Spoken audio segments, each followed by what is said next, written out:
ago mazima fe abawangalira mu bantu tulaba embeera ze balimu ng'abasumba tusumba abantu naye olaba ng'abantu obwetaavu weebuli so ng'ate n'abalina weebali naye ng'obwetaavu bungi nnyo ebifo byaffe bye tulimu bya nzigotta olaba abantu abaana nga basiiba enjala olaba abantu nga ekyokulya balwana bulwanyi kati oli omusajja yakulekeranga omutwalo ng'osobola okukozesa naye kati omutwalo okula manda atona nagula nva atona nagula mmere sente tezikyalina mugaso byobulamu era awatali sente tewaba bulamu ebisinga byonna bikolebwa na sente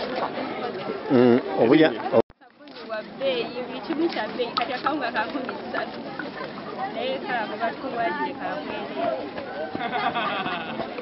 okusomoza kumusanga mu kitundu okusomozebwa kutusanga mu kitundu okusomozebwa kwe tuyinza osanga muno mu kitundu ebisinga nze byensinga okulaba masomero kanjogere ku masomero abaana naddala kubanga amasomero go weegali naye galiko a little bit high ng'ate abantu abalimu tebalina bulungi nnyo ssente nekisangibwa ng'abaana abamu bava mu masomero olw'ebisale ebyokubeera ebingi tola nti no agamu ziri waggulu abazadde bakolaki tebazisobola n'ekirala eddwaliro disipesale eyo ogiraba wadde ya gavumenti eringa eriko walawalako kati singa oba tufunayo n'okulungi okubasemberezaako ku bujjanjabi obwo ndowooza bye okuyambibwako okuweerera abaana kufiizi tuwangalira ddala mpolampola bwetute tusobola kiryawo tuwaayo mpolampola mu bulamu abantu tubeera twetaaga buli muntu abeera ne kyeyeetaaga buli lunaku olukya kati emmere gye tumanyi nti ekintu omuntu kyeyeetaaga buli lunaku buli olusiba buli olukwata so kyekola twalowooza nnyo ku mmere tugamba akawunga sabbuuni eyo besikiniiri ya buli lunaku kubanga buli omu ayoza engoye abaana bafuka oba olina okwoza engoye zaabwe then cooking oil wano mu Uganda ebintu oluusi tebiriika nga tebisiikiddwako kati nakati womusiikako akuwoomera kubanga wetukuwa akawunga netukuserako kabuto ofuna ebikola bya nakati osiika n'olya buli wekubaako sukaali ng'otabula caayi ng'onywa abakyala ab'embuto twayagala babulesinga ne mamakits kubanga oluusi embuto zitawaanya nnyo so supeninga ku birala ne weerabira ebirala the reason we considered sharing with our community buli omu yeetaaga tetugenda gaba nju ku nju poza anaatugamba temujja wano gwe tubuuka naye tugenda gaba nju ku nju naye tukonsidarinze ebifo waliwo ebifo ebimu nga byo binyigirizibwa oba obirabye binyigirizibwa mu mbeera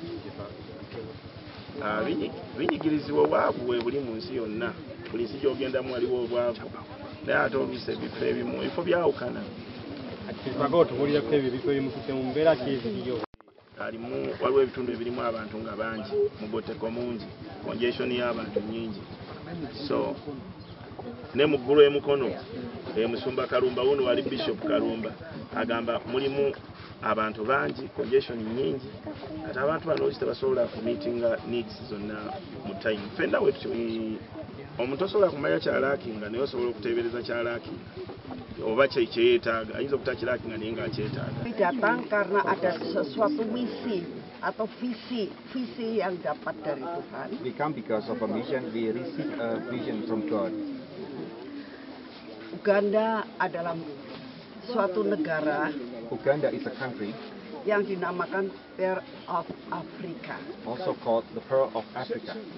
Ada sesuatu mutiara yang indah ada di Uganda. There is a beautiful pearl in Uganda. Kami rindu supaya mutiara itu benar-benar dapat dinikmati oleh seluruh masyarakat rakyat Uganda. We really pray that the pearl can be enjoyed. The pearl can be enjoyed enjoyed by the people of Uganda. Itu sesuatu hal, satu kerinduan dalam diri kita. This is the desire in our heart. Kami ingin memberkati akan Uganda. We want to bless Uganda. Yes, Sophia. I am the daughter of Mrs. Nani Susanti, and this is my two beautiful daughters here, and also my husband. And we come like 49 people in this tour, and we are so glad that we're here. We know that God called us to bless this beautiful country. And we arrived yesterday, and we already have our first service last night. And today at 3 p.m. we will have the children revival musical concert there. And as well for tomorrow we will have the youth conference also in this place. We hope that we can bless as many children that got called, and we can bless them with anointing of God. We know that this young generation, God will raise them to be a blessing for this country. I believe that God loves Uganda so much, and He has a special purpose for this country. He called us to bless this country. That's how God loves and cares so much about Uganda. And we know that as much as how many children that come, God will bless them, anoint them, and God will prepare the best future for them so they can be a great generation, the unstoppable generation for this country.